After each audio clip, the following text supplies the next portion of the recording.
So I just watched the new episode of The Amazing Digital Circus, which that's a lie. I actually watched it on Friday when it came out. I just hadn't had the chance to record a video on it. And since I haven't gotten the chance previously to talk about the other three episodes of Amazing Digital Circus, I'll just quickly say my thoughts right now. I think they're great. I absolutely loved the show. I thought the first three episodes were incredibly captivating, very funny, had great drama, and I just think they're great. And I think whoever's not watching them needs to watch them. And so when episode 4 came out, I was very excited that we were getting a new episode only 2 months after the previous one. And quick spoiler free thoughts, it was good. It wasn't as great as the first three, in my opinion, but I still liked it. And I will be going into spoilers to detail that a bit more now. So if you have not seen it yet, then go ahead and click off the video. For starters, I like how, similar to episode 3, this episode kind of opens with the characters just hanging out, like Ragatha just trying to teach Gangle baseball. I like when shows show characters just casually hanging out like this, especially when it's more about the ongoing story and character drama and such. I still thought the episode was very funny. Like, there were a lot of jokes that I really laughed at, especially some of the more subtle jokes, like Pomni saying that she didn't want a unicorn horn when Jax suggested it, but then when Ragatha said you might look good with the unicorn horn, Pomni was like, maybe I would look good with it. I like that. And I really liked the subtle joke at the end where Ragatha, who spent the entire episode high on the stupid sauce, still got the same grade as everyone else despite not doing anything to help the entire episode. I thought that was pretty funny. And I also liked the way Jax was used in the episode. I think characters like Jax are best used as kind of punching bags for the other characters, and you definitely got the brunt of it this episode.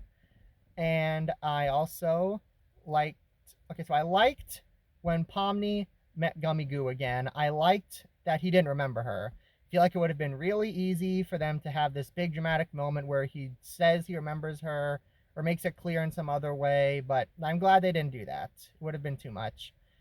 I'm not sure how to feel about a throwaway line Ragatha says about Pomni flirting with him.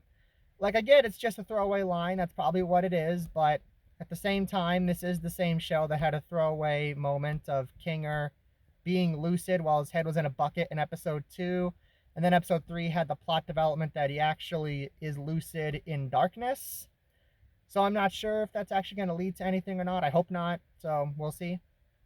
But the real reason I didn't like this episode is I just wasn't invested in the drama like I was the first 3 episodes. Like, the story of the first episode, you don't know what any of this is. It's very confusing. You want to know what's going on. Second episode, you're invested in the story of Pomni and Gummy Goo. Third episode, you're invested in the story of Pomni and Kinger. And I just was not really invested in the story of Gangle this episode. I never thought she was that great of a character that she needed like a starring episode. Like, I remember, like, in that moment at the end, they clearly want you to feel emotional when she's like dancing around in the street after leaving the restaurant, similar to how you were supposed to feel in the second episode when Pomni was falling and then all these hands reached out and grabbed her at once, or in the third episode when Pomni and King are walking through hell.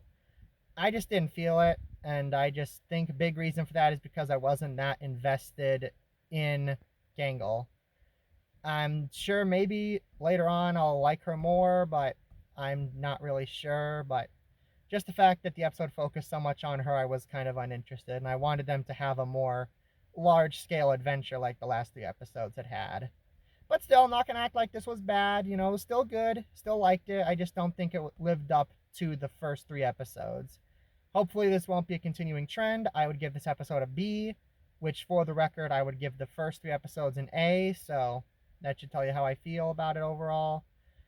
Although I will say, one thing that will haunt me: why was Kinger on a bowl? I want to know why Kinger was on that bowl. So those are my thoughts on Amazing Digital Circus episode 4. Thank you so much for watching. Be sure to subscribe for more content like this in the future. And be sure to leave a comment down below telling me what you thought of the episode. And on that note, I will see you later. Have a great day.